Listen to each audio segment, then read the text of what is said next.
Busy because I'm catching you just on the heels of your visit to Columbia University. And this visit comes at a time that's really at a boiling point in the nation. We have seen protests, pro Palestinian encampments all across universities, all across the country. You were at Columbia yesterday. Can you talk about your experience? Yeah, I mean, I think what we're seeing on TV is exactly what's happening. I think the president of Columbia University has displayed, gross negligence while just completely ignoring the safety of the students at the university.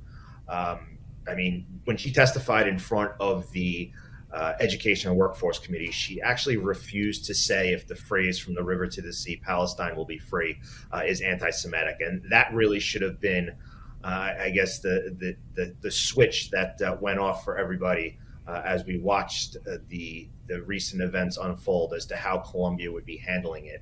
Um, there's more than 100 Columbia professors that signed a letter defending students who support the military action by Hamas, a terrorist organization. So more than 100 of the professors at Columbia University support the military action by Hamas. I mean, this Hamas that raped, pillaged. I mean, we have audio. I mean, I've seen footage from that day where Hamas terrorists actually called their loved ones and were about the fact that they killed Jews with their bare hands. And we have Columbia professors signing letters defending students who support Hamas.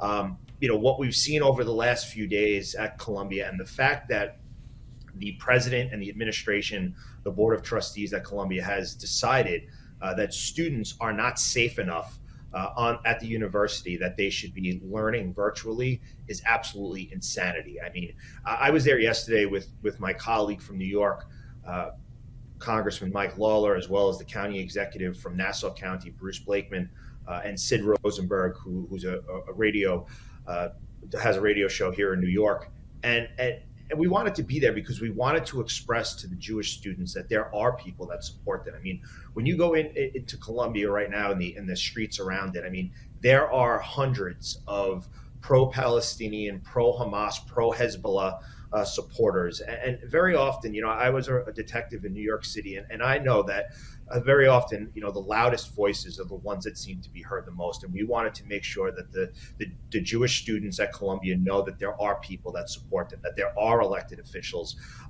that are actually out there supporting them, working on their behalf and trying to keep them safe.